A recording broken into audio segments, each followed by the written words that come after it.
I just said, listen, we have our concept. We know who our target audience is. Let's just start getting people on board and then move forward. Because if we start getting into, how are we going to market it afterwards and all that, we're not going to get to it. We don't have enough time anyway. We're not too many people as well. Let's just get the ball rolling. And worst case, the first episode won't be the best. Introducing Recorded Content, a podcast for small, scrappy B2B marketing teams who want to get the most out of podcasting. In each episode, we capture stories from industry experts and podcasters. Listen in and uncover what it takes to launch, run, and grow a successful B2B podcast. Check out and subscribe to the show on Spotify, Apple, or wherever you listen to your favorite shows. Let's jump in. Hey, I'm Tristan. I'm the co-founder of Motion and your host for this episode of Recorded Content. Recorded Content is brought to you by Motion, a done-for-you podcast agency for small, scrappy B2B tech marketers. Nearly every technology company can benefit from running a podcast. It helps the company learn from customers, connect with influencers, and provide a perspective on what's happening in the industry. But how does a company integrate a podcast within its overall marketing strategy? Is podcast just another box to check, or can it become something bigger for your company? In this episode, I welcome Philip Kushmaro on the show.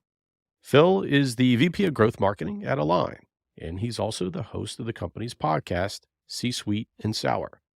In this conversation, we'll uncover what it takes to launch a company's podcast and make it a big piece of your overall marketing strategy. Well, Phil, I wanted to start with your show. One of the things that immediately jumped out at me about the podcast that you produce and host is the name of the show, C-Suite and Sour. I mean, it really jumped out at me. I thought it was clever. So I want to know, for our audience and just me, how did that name come about? We are focused on the C-Suite. That's what our company is focused on. That's our target audience. And I don't know. I want to talk about the good things and bad things, and the connection just clicked. Sweet as in sweet, right? Obviously, there's spelt differently, but sound the same. And the reverse of that is sour. Well, at least that's how I think of it. So talking about the good things and the bad things, that's how C-Sweet and Sour became C-Sweet and Sour. It's funny that the name of the show is sometimes what people, at least in my experience, get really hung up on sometimes. But then it's really nice when it clicks for you, and it's like everyone sees it, and everyone's like, yeah, this is going to work for our show. So was there a brainstorming session? Did you whiteboard it? Was it like a collective effort? What did that look like? We had a couple of options. I don't remember what they are now, but I don't even remember. I don't even know if it was me. Was it me? It was a while ago, but it was just a random, like, hey, let's think of some things. I threw out, I think what happens, I wrote sweet, like the normal way, like the sugar sweet way of writing it. Yeah. And then it's like, no, that doesn't feel right. And we're like, let's just write it the other way. I don't know if it was much of a brainstorm. It was just kind of something that popped in my head. And like, everyone's like, oh yeah, actually sounds really good. And that's it. It was one of those fluke kind of. Well, it is nice when that happens, and you just have to take it and run with it when you get those, serendipitous moments where it's like, this is just going to work really well. Well, so you have your name, and that was great. It sounds like you kind of rolled into that, and it fit well. But tell me, when you started at Align, which is the company that you're at now, I checked, it was September of last year, so you haven't been there that long, right? Correct. So the podcast started rolling out in the early part of this year. So Correct. When, Phil, did you realize that as the VP of Growth Marketing, that a podcast is going to be part of our strategy? I've been talking about creating content that gives value more than necessarily as a call to action to close a deal or schedule a demo since I've remembered myself. And now that creating a podcast, we also use Riverside, by the way, has become very, very easy. The moment I saw that we had an opportunity to do something like this, it was less of thinking of the fact that we need to do this. It's more of the fact that, how do we do it, right? It's something we knew we had to create content with a very, very small team. So we wanted to find a way where we can create some kind of content which you can afterwards repurpose. And I've always advocated for podcasts. I know people appreciate podcasts more than they do reading nowadays. Instead of too long didn't read, it's too long didn't watch. That's the new TLDW, I guess. And it's just, that was the main reason. That was the main reason. It was a small team, knew it could be done pretty easily. And at least the how-to part, especially with technology today, and not as also Riverside, with all due respect to them, they're not that expensive either. Like if you think about what you can get out of it.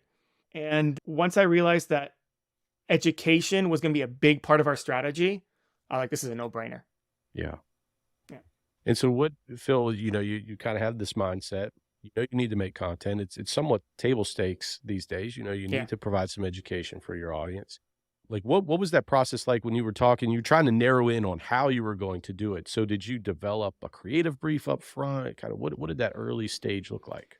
It was pretty much, let's just start doing it. One of the things that I've noticed, and I've done this a lot, so just a tiny bit about my background. 7-ish years ago, I helped run our agency for 3.5 years, and I've been consulting and doing all kind of mentoring for 400 plus different types of companies, either doing the work, consulting, management level, leadership level. And one of the things that I see affects a lot of doing is just doing. Like it's just planning. It's saying, hey, this is a great idea. We should do this. They plan out for about 2-3 weeks. They say, okay, so what we need to do, and then it ends up frizzling out because some other really cool idea kind of pops into your head. And I just said, listen, we have our concept. We know who our target audience is. Let's just start getting people on board and then move forward. Because if we start getting into, how are we going to market it afterwards and all that, we're not going to get to it. We don't have enough time anyway. We're not too many people as well. Let's just get the ball rolling. And worst case, the first episode won't be the best. Yeah. Right? Worst case, it'll be crap. And, we might have to cut it or edit it a little bit more. And that's the reason why we're also pre-recording it. And it's not live. At least not yet. We'll see what happens we've recorded so far 21, 22 episodes. 10 have gone live so far. So going back to your question, there was no real strategy. It was, we knew who our target audience was. We knew we wanted to educate that target audience and we wanted to bring them in. And whoever's heard the podcast, the first one's only had one ad. The later ones now, I think 7, 8, 9, 10 all have 2 ads now with like a promo in there as well. So we're slowly refining our strategy as time goes by. Yeah, there's no real plan, no real big plan. Well, it's funny you say there's no plan, but I will point out, I think you're not giving yourself enough credit because there are 2 pieces that, and I always like to say that you have to know who exactly your audience is and how you want to help them. So it sounds like you at least had those 2 major building blocks in place. So tell me a little bit about the audience and then kind of what that concept was, like what you're trying to help them with. Sure. So audience is the CEOs specifically, and we've leaned into also department heads. And the content, again, pretty simple and straightforward. The idea of it, at least, is to educate CEOs from the other CEOs who are very experienced and just let them hear what they need to do and what's been successful and not successful. So again, the sour part of C-Suite and Sour is we hear about things that potentially sometimes hypothetical because, we don't want to maybe name some people sometimes. Yeah. But there's some like hypothetical in quotation marks. So I guess that makes it not hypothetical. But we talk about situations in where somebody took an L, right? And we look at those L's not as losing experiences. At least that's what I always say. It's not L doesn't stand for losing, stands for learning. So getting that educational part. So the people who are listening, who are also our target audience for software, see value in it and say, hey, listen, maybe this is something that I should do in my company as well. Maybe this is something that I should not do in my company as well, or as a person in general. Because we get into pretty personal stuff as well. Because there's a lot of overlap between leadership and just life. Being successful in life, there's a lot of overlap, especially in the last episode that I recorded. You can tell that. So yeah, so that's how we decided what we're going to do. And what did management think about having a podcast be part of the marketing strategy and educating the customers? What was their response to all that? They were positive. The answer was, listen, Philip, do whatever you want, but we need leads at the end of the day. Right. And that was the response. So I'm lucky in that situation. They didn't expect me to start bringing out all these predictable, statistics on what podcasts actually do and how they affect audience. They just said, listen, Philip, we trust you. As long as it actually does something or doesn't affect you doing other things that does bring leads in, feel free to do it. And yeah, that was their reaction pretty much. I'm lucky with this leadership team. Well, how are you balancing the other things that you have to do? Like you mentioned, it's right. It's like, Phil, you could go off and create this podcast and have fun, but you still need to do your job that we just brought you on in September, and it's a great idea, but we still need you to do your job. So like, how are you balancing doing the interviews and producing it, but then also doing what you need to do? I'll explain the process so you can understand kind of, and everybody else who's listening can understand what we do. I have this little, I guess call it script, or this little copy paste that I do when it comes to people that I feel that are interesting on LinkedIn. I just send them, it's enough to fit in the initial connection request on LinkedIn saying, hey, listen, we have this cool podcast. We'd love to be on it. We think you're a great part. Something to that effect. I like to change it up sometimes because I feel like I don't want to feel like a bot. So I change it up a little bit every once in a while, even though it's never the same person seeing the exact same thing. But that's another story, just a personal feeling. And I feel it kind of resonates when I actually write those connection requests. And then once they're interested, I send them over to my marketing manager, who she sets up our initial pre-recorded meeting. So we have a pre-recorded meeting where we talk for about 10 to 30 minutes on what we want to talk about. And that's basically it. And just get a vibe between me and the other person and see if there's a fit. Because sometimes we just don't feel like there's a fit and then we just move on. And then after that, there's the up to hour recording. It's usually a little lower. It's a little shorter. It's about 45 minutes, 45, 50-minute recording, and then edits down to about, it turns out to be around 40 minutes overall. And then I send it off to somebody that I found on Fiverr, believe it or not. And they do all the podcast editing. It turns out to be around $250 plus minus an episode. So we don't actually do any of the editing ourselves. We started doing it and I was like, there's no way we're wasting time on this. Let's give it to somebody who can do a 90% good job. Doesn't have to be 100% perfect. I'm personally okay with faults and, things messing up. Makes it feel more real. I'm okay with less polished until you can get it incredibly polished and you can spend that extra cash. So I'm okay with perfection being the enemy of being like done. So I'm okay with that. So yeah, so it's just basically people that I believe would be good guests. It's not that long. It's maybe an hour and a half, maybe a week of work. So it's not that much. And Phil, you mentioned that sometimes you reach out to these folks, connect with them on LinkedIn, and then you have this prep call to see if there's a good fit. So how do you know that there'll be a good fit for the show? Like, what's the criteria you use there? I wish I could be more helpful with this. It's just an intuition. I just have a conversation with them. I see how they react to questions that we have. We have a few questions like, what do you want to talk about? We let them talk a lot. So we see if we have to force them to talk or not. And then I just talk about things that aren't related as well. So I talk about like what they like to do in general and just see their cadence, see if they're passionate about what they're doing. And that's enough. That's it for us. That's basically it. No, I like it. And how are your guests? So when you're reaching out to folks, C-suite can be a large variety of people. I mean, I've seen you've had folks from HubSpot, you've had Sam Jacobs from Pavilion on before. So you have folks that have like a experience with large organizations. And then, I imagine your software also pertains to folks that are running smaller organizations as well. I mean, the software works both ways, right? Correct. So how are you defining that audience and then trying to figure out if these folks align with, not only your podcast, but also perhaps the software that you're building and selling as well? We're not, at least not at this point. What is helping us create or helping us bring on more people is this daisy chain effect that we have. So for example, with Sam Jacobs is a great example. Anna Bao is a great example. Obviously, Barrett is also a great example from HubSpot. The fact that I am now, again, it's because we're in the diapers here. Like we're like I said, we're doing things to do things, get things out there, and then try to refine. Right now, we're not necessarily looking for a specific type of CEO. We're just getting more people on our podcast to grow our reach. That's it. That's all I'm doing right now. It's all I can think about right now. If I start trying to figure out which exact niche I need to find the right CEO for, I will not get anybody on, right? It'll take me forever to find somebody. I'll just start disqualifying people just because they don't have the exact number of followers, or they're not exactly in our niche because maybe they aren't a CEO, maybe they're just coaches, for example. We've had a few coaches on as well.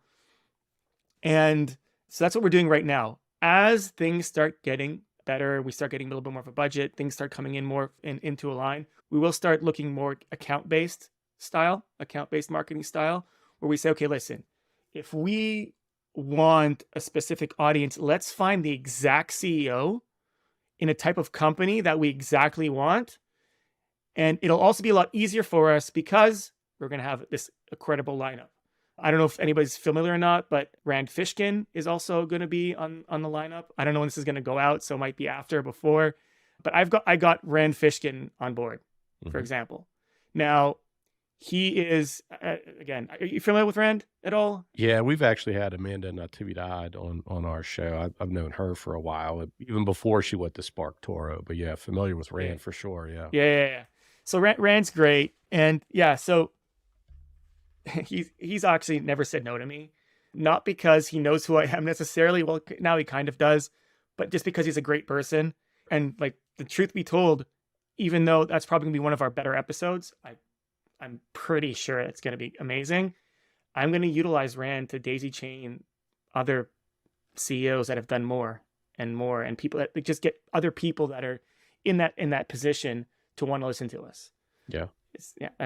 Yeah, you only really get that networking effect when you start to produce episodes and you have these conversations and you ask other people, like, who do you know that might be a good fit for this show, et cetera. And I know Rand will have some good stories just coming from Moz and his career trajectory there, and then transitioning into like a true startup that's not as, backed by as much funds and VCs as Moz was. So that'll be an interesting story there. Yeah. I'm sure you'll get the sweet and sour from Rand without a doubt. Yeah. Well, with that said, like when you are building this show and you're thinking about, the guests to have, one of the things that a lot of our customers try to figure out, and even people that we talk to, is who's that first guest going to be? And I saw you had Barrett King, right? Was the first guest. Yeah. And when I was doing research, I actually saw that I believe you were on his podcast, right? You were on another podcast that he was hosting. We recorded, my episode didn't go live yet. He has actually a lot before mine, but we suggested we do a partnership. We just do each other's podcast. Got it. Okay. Trying to find the first one. My answer, the way to do it is just the first person who has pretty decent engagement that personally or can connect to in some way or the other. I've been, again, with the agency that I talked about way back in 2015, we were HubSpot partners. So my aim was, first of all, I talked to the people that originally were our HubSpot account managers and asked them, who do you think they would be interested in? The people that they actually suggested, I didn't think were a good fit. But then I saw Barrett connected to them and he was doing podcasts already. So that means he already understands the cadence and how to do it. And it helped me a lot. And he also gave me some good pointers afterwards as well. So it was more of get whoever you can at the beginning. Just get it going. Just start. And then eventually things should keep going. Yeah. That was how we did it. I like that strategy though. When your first few guests, if you do get folks that are familiar with podcasting, I think there's this sense of confidence on the other side, so that even if you don't know exactly what you're doing, with Riverside or just how you're structuring the conversation, if you're a little in unfamiliar territory, if you have someone on the other side that's understands how this works, it kind of puts you at ease, I think, as a host. So I think that's some good advice there, and might be something that we even like stress a little bit further. Like, hey, find someone that you're friendly with, you have rapport, but also maybe they're used to having these conversations in a podcast format. And I think it's getting more and more prevalent today, where people are just used to this type of style. Yeah. This is technically a Zoom call. Yeah. Like we're having, obviously. I think people are also, like you said, they're kind of used to this style, not necessarily because they're used to being guests on a podcast or being hosts on podcasts, but if you think about your everyday meetings today with everybody being remote now and just it being more of a thing, you're literally doing a podcast multiple times a day. Yeah, no doubt. And with all these episodes that you're recording, you mentioned you're like over 20 now. You've released about half or maybe slightly over half. Yeah. Well, let's go back to that original declaration from management. They're like, Phil, you can do this thing, but you got to Yeah. do your job. So how is the podcast fitting into like your overarching marketing strategy? Yeah. It's creating a lot of our content. It's creating a lot of our social media posts. So what we do is the podcast itself, the full episode is only audio. That is the decision I made. I don't know if it was the smartest one, but I decided that's what we're going to do right now. Again, due to just our budget in general, we're trying to be as lean as possible. So the only video editing that we have are snippets. We pull out 3 out of each episode because we are doing video as well. So the video, the snippets are video snippets, and we're using that for social media. And these snippets have done the best by far out of any of our social media posts overall. It just resonates more. We probably could get better on the editing. So the person that I'm working with, we could probably maybe tweak them and focus them a little bit more on other things that we like and maybe get them to do that. But overall, it's helped us a lot with our content, and it's also brought us more ideas. So after the conversations that we've had with guests, it's making us think of what kind of content we can create on our blog as well. Yeah. So those are the 2 main things that it's helped us with the blog. Yeah, and Phil, you mentioned this generation of ideas, and I think that's a really underappreciated aspect of podcasting because you have these conversations, and for me, I've had someone phrase something in a different way, or they've had like this light bulb moment, and I wasn't really aware of it until I heard it in a conversation. Then that gives rise to a blog post that you create, or perhaps a solo episode. So we do that stuff all the time. But tell me what you're doing. So when you are having these conversations, let's say something does jump out at you, right? During a podcast episode, like what are you doing? Are you putting this in Notion? Are you putting it in a Google Doc? Like what are you doing as a team internally? So right off the bat, I usually mark the clip. Again, we're using Riverside, so I mark that section off right away. And then we use our own software. So Align is it's a planning and execution software. So there's also task-based things behind it as well, modules behind in the software. So we use our own software, and then we say, okay, this is a great idea that we have. This is part of our quarterly priority to part of a sub priority of a priority. For example, creating content for X, Y, or Z. And now that we have this piece of content, we add it as a task that's connected to a priority, which is usually content creation or a specific kind of content creation. And then we move forward with that. With our producer is also our content writer as well. So it's a tight hierarchy, not even a hierarchy. We're pretty flat in marketing here. I do a lot of the work too. So yeah, that's what we do. We clip it out. We talk about if it fits in our priorities and if the piece of content itself fits in the content that we want to create based on our priorities. And if so, we move forward and we make it a blog post. We make it another different type of social media post. We make it into an e-paper. Yeah. And what's been the hardest thing so far? You've gotten to the point where you have over 20 episodes now. And I like to ask people this question because I feel like you have enough, momentum going. So now it's almost like you could stop and think like, hey, do we want to adjust something or what have you? But what have you learned, or what has been the hardest thing so far with these initial 20 plus episodes? At the end of the day, like I said, doesn't matter what you do. It matters the numbers, right? I can do a lot of stuff, but being able to track the views back to actual leads, or in our case, we're trying to close demos. Scheduled demos is incredibly difficult. Not only because in general, even though we have like a promo code in our newer episodes, in our latest episodes as well, to try to help with that. But if somebody, I don't know, just didn't listen to it, or in the middle of the podcast, they I don't know, after like 5 minutes they decided to, or forgot what the promo code was, and they decided to come to our website, and then they download it, the chances of us knowing that they actually did that without having sales hound them down and ask them, hey, how did you hear about us is incredibly difficult. I think that is one of the things in general in marketing, but specifically with the podcast, trying to connect the dots between them listening to our podcast and them actually wanting to schedule a demo with Align because they thought it was a good idea.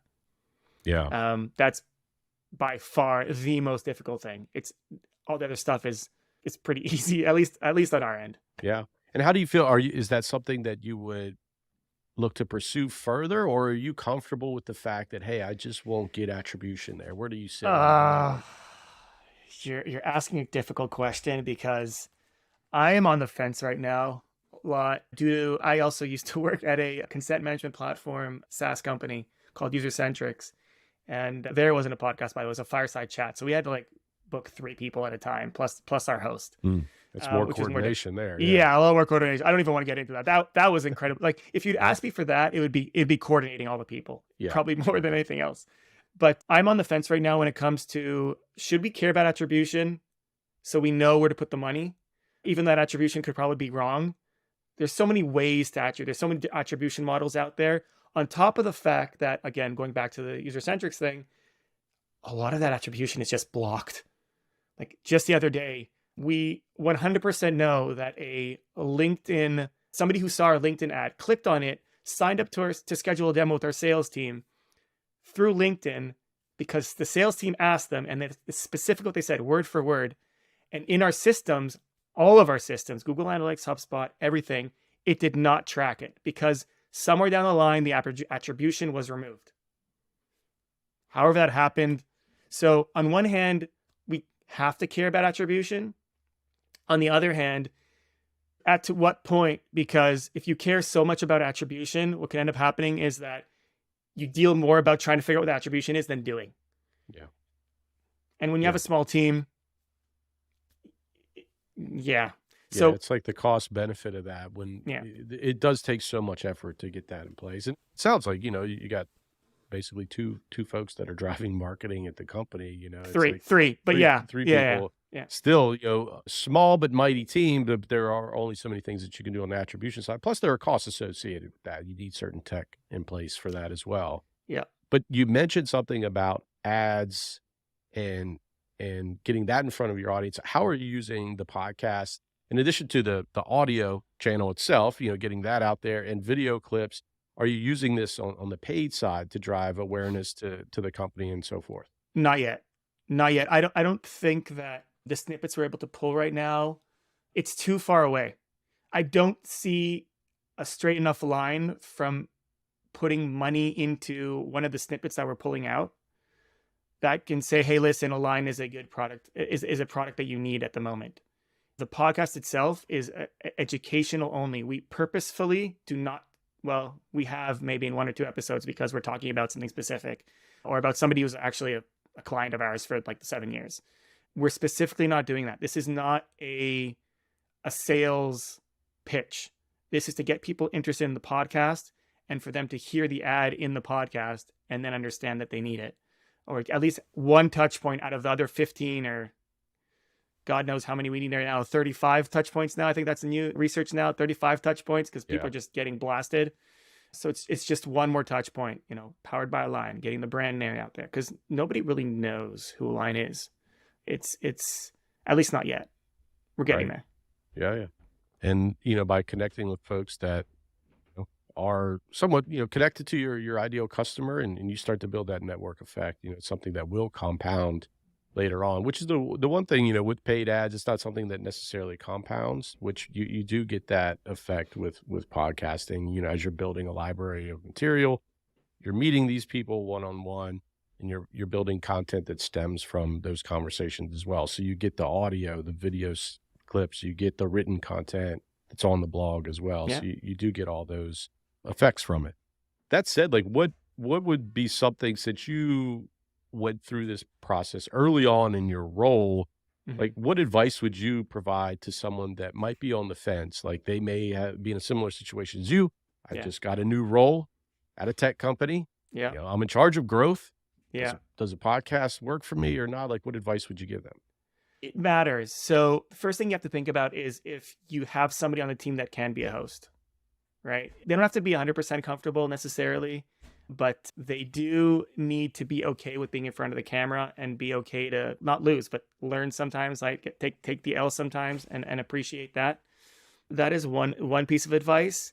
It's not an easy thing to do if you're not used to it. So getting somebody who's willing to be the face is probably the first step. And once you have that, and I said it before, it's just start doing it. Understand who your target audience is, obviously. This should already be done. Like before you even think about a podcast, you should know what your target audience is and what you want them to know, like what you want to push to them. Hopefully it's education. Otherwise it's going to be very salesy and not a lot of people are going to listen. And that kind of that's like the whole purpose. You want people to listen and come back to all the episodes. So they keep hearing those ads. So yeah, it's get a face, understand your target audiences, and just go. Just go. Yeah. And now that you're going, you have that momentum. Kind of last question here. Like what are you aiming to adjust now that you do have these episodes kind of in the bank, right? You still have like 10 more that need to be released. So you have a backlog there. But what are you looking to adjust as a team to maybe add layers to or improve upon? One is probably being better with what we talk about on the podcast. So a lot of times we go off of tangents, which I'm okay with technically, but doing a little bit more research on the podcast guests beforehand, something that you've done very, very well. We don't do that as much because we don't have too much time. Like I said, we're only spending maybe an hour and a half a week, which that includes the time of getting the vibe check and seeing that person and scheduling with them. And the next thing is we kind of just try to figure out what the questions might be. Again, try to be as conversational as possible. So we don't want this question and answer type of feel. We want it to be more conversational. What I do in the podcast is I actually give my insights as well. It's not just them. We have an actual conversation. And in that situation, I would probably want to be better at finding the right questions, because I'm finding that even though the podcasts feel a little bit more real, we could probably get a little bit better. Like it could be better education wise if we were to do a little bit more research beforehand. Yeah. So that's kind of one of the things I would probably do. And just trying to get better and better, like more known guests as we move along. One of the things that I wanted to try to do, I forget who the host is for the late night show. It's not Jimmy Fallon. It's Jimmy Kimmel, who always used to joke about the fact that he can't get, what's his face? The guy who plays the Bourne Identity guy. Matt Damon? Matt Damon. You know, he always said that there's always this joke at the end where he would say, "We're sorry we couldn't get Matt Damon on due to the time," or something like that. So what I wanted to do, and I did it once and that's it, was with Simon Sinek. He's the big, hairy, audacious goal that I have, getting Simon Sinek on the podcast. And so that's kind of what we're trying to refine, trying to get that daisy chain going. So we have enough views and enough clout to finally go to Simon Sinek and say, "Hey, listen, Simon, how about you pop on this podcast?" But yeah, so that's what we're working on right now. I like it. Yeah, you always have to build towards that guest. And I actually, this goes to an area that you're looking to improve on is developing questions and asking questions. There's an interesting book do you know who Andrew Warner is by any chance? No. He hosts a podcast called Mixergy, and he was actually one of my premium guests that I wanted to have on. I've been listening to his show about startups for, I don't know, over a decade. And it's helped me out a lot. He's conducted over like 2,000 interviews or something over 10 years. And he has a book called Stop Asking Questions. And it's not literally that, but it's like how you can guide a conversation based around curiosity. And that'd be interesting for you to check out. I'll send it to you after we get out of here. I did an episode with him just trying to understand his process and kind of why he approaches interviews a certain way. And it's an interesting take, because if you're looking to change things up and maybe try different styles, which I think is really important as a host, just try different techniques and things and work on one small thing with this interview and try something new on the next interview. It's an interesting perspective to kind of fold in to what you're doing. So I'll send that over to you. Appreciate it. Yeah. But I will ask, like, where do you get inspiration for questions? Are you listening to other hosts and kind of narrowing in on that? Or like where do you draw inspiration from? My inspiration for how I'm talking to the person is through their content. So I see what they're passionate about, what they're excited about. So I give them a few, like, I guess we call them softballs, to just get the conversation going, things that they like talking about. And then I like playing a lot of devil's advocate through the episodes. I've become more and more confident to play devil's advocate and to do it in a way where they don't feel like I'm attacking them as well, which is incredibly difficult because at least I feel like I'm attacking them, because I don't know, that's just how my mind works, even though I might probably not. So I'm trying to find that middle ground where I give them those softballs, understanding what they actually talk about. So I get them a little more warmed up. And then I start saying, hey, listen, I agree with you, but I try not to use but, because forget about everything after but, right? But I try to utilize that, and that's probably how I structure my question / how I move forward with the interview or the episode. Yeah. Yeah, like I'll have to go check out some of that and just kind of pay attention to that, because I think different people get details in different ways, and it's always interesting to understand how people approach it in a different way. There's no right or wrong answer or right or wrong way to host a podcast. And that's what I like to even tell our customers. It's like, you got to kind of double down on your strengths. And if you're comfortable going in a certain direction and that gets you what you need, then keep doing that and refine it. And it sounds like you have an approach there to get some of those details with that like contrarian point of view, and you get them to justify it a little further. So I like that. I'll narrow in on that a little bit. Awesome. Well, Phil, thanks for sharing a lot today on recorded content. Where can people go to find out more about you and C-Suite and Sour? Sure. LinkedIn, we have a page for C-Suite and Sour. We try to post there as much as possible. Align has their own LinkedIn account. So we're mostly heavy on LinkedIn. And for me, it's mostly LinkedIn as well. All the other stuff is just kind of personal for me. I don't use my other platforms to do business stuff as much. So yeah, mostly on LinkedIn, Philip Kushmaro. On LinkedIn, you can find me there. Feel free to add me. I'm pretty loose on the connect button.